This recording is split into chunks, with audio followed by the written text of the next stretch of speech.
Today, I'm provisioning AlmaBrain, my first core server in my Proxmox lab. Luckily for you, there are only 5 configurations I'm watching closely here, and that's going to be the OS, the system, CPU, memory, and disk configurations. Let's get started. So first, I'm going to log into my Proxmox environment. And you can see I'm already in my main data center on my host server, Hornet's Nest. And I'm going to go to the top right corner and click on Create a VM virtual machine.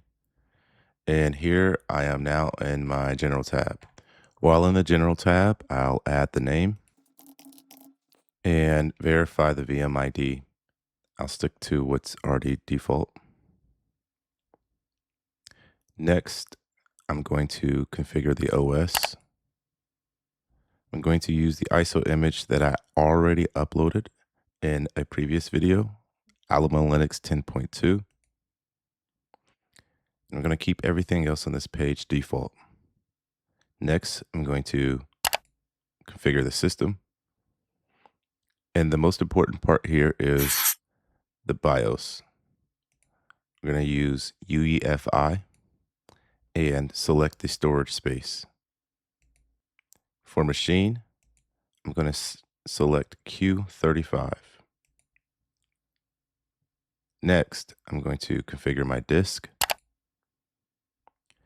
Because I'm running GitLab and going to be hosting repositories, I'm going to make this 100 gigabytes. Now we're ready to configure our CPU. This is an important tab.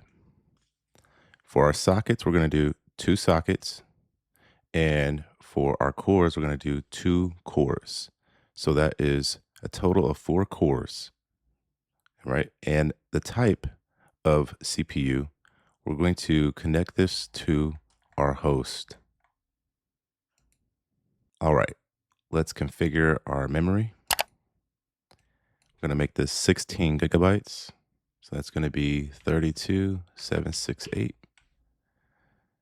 And for our network, we're going to leave this default and then simply confirm our settings.